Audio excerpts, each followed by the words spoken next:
On a déposé en 2016 un plan de développement économique pour notre volet industriel et commercial.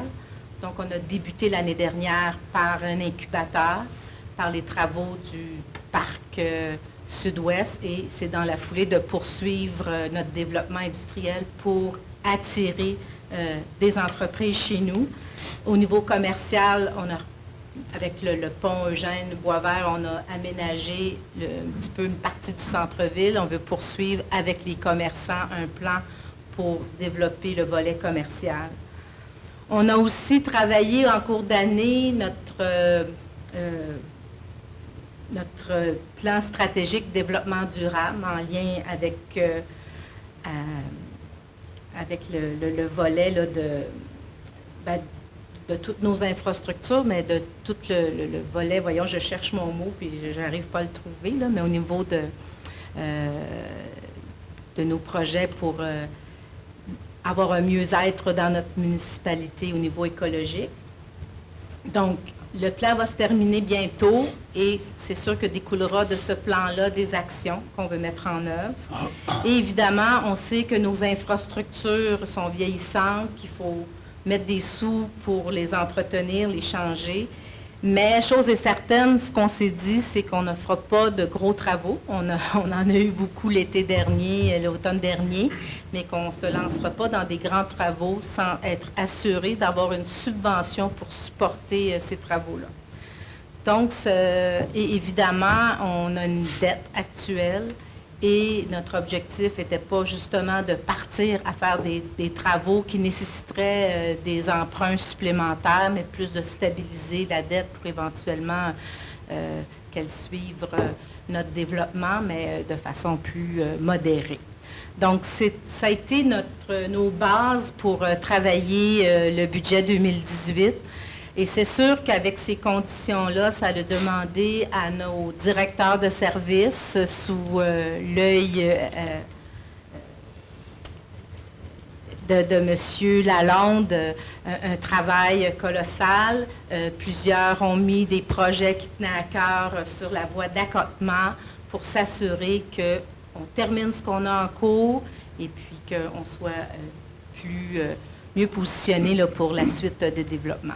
Donc, je vais inviter maintenant Mme Josée Tassé, qui va nous présenter une première partie du budget et par la suite, M. Lalonde, plus le volet, en fait, des immobilisations. Merci, Mme Beauregard. Donc, on va regarder... J'ai ça pendant la Bon, on va regarder de façon plus détaillée là, la ventilation du budget au niveau de l'évaluation foncière, des taux de taxes, de la tarification. Ensuite, on va avoir plus le budget au niveau revenus-dépenses pour y aller avec la dette et le PTI. Donc, d'entrée de jeu, Mme Beauregard va synthétiser un peu là, les objectifs qui ont guidé l'orientation du PTI et du budget. Donc, vous pouvez les voir dans la présentation. Donc, si on commence avec l'évaluation foncière, on peut voir l'évolution au cours des années. En 2009, donc depuis 10 ans, l'évaluation foncière est passée de 742 millions à 1 milliard 200 000 tout près. C'est pour l'évaluation imposable. La non imposable, 133 000 millions versus 207 millions. Et imposable, c'est vraiment nos hôpitaux, là, le pénitencier et le palais de justice. Donc, dans les deux cas, dans le cas, c'est-à-dire de l'imposable, ça représente une hausse de 60 sur 10 ans.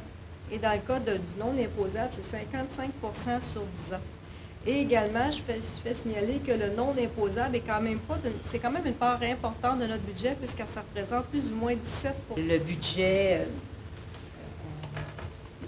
on est parti là, du nouveau rôle pour les 3 prochaines années. Vous avez reçu l'information là-dessus. Alors, sur l'ensemble de la municipalité, l'évaluation est de 3,83 %. Il y a des gens qui ont reçu leur évaluation élevée, d'autres ont baissé. Ce qu'on mentionnait tantôt, c'est surtout au niveau de la valeur des terrains que ça a augmenté. Souvent, l'évaluateur, qui est un évaluateur externe, a ajusté la valeur de l'immeuble pour contrebalancer la hausse plus élevée au niveau des terrains. Les terrains, À On l'écran, for- j'ai projeté Ah bon, une peut-être, forte, là, je sais. moi je le vois moins bien, une forte demande au niveau des terrains, donc ça a augmenté la valeur des terrains. Fait que si vous avez reçu votre évaluation, c'est fort possible que la forte évaluation que vous avez eue, elle se situe plus au niveau du terrain que de l'immeuble comme tel. Donc, au niveau du taux de taxe pour la prochaine année, puis habituellement, on fixe ce taux-là pour les 3 prochaines années, donc ça donne une stabilité là, aux citoyens, autant résidentiels que corporatifs. Donc, le taux qui est à 96 sous passe à 94 sous pour le résidentiel, agricole et les terrains desservis. Et pour le 6 logis qui ont eu une plus forte hausse au niveau de leur évaluation, le taux passe de 1,1 à 96 sous.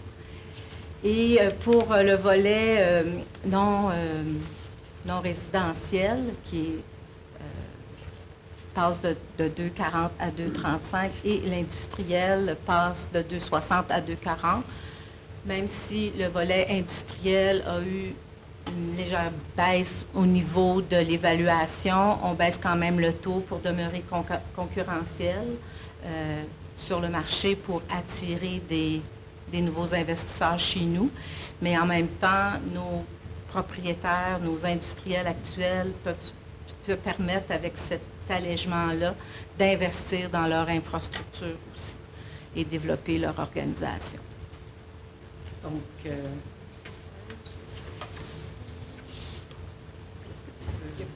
au niveau de la tarification, au niveau de ordures, les autres, ça reste le même montant, il n'y a aucun, ça ne bouge pas au niveau de la tarification. Et c'est ça, les citoyens et les résidentiels et 6 logements, les baisses de taxes, c'est 50% des unités de logement qui vont avoir une baisse au niveau du compte de taxes cette année.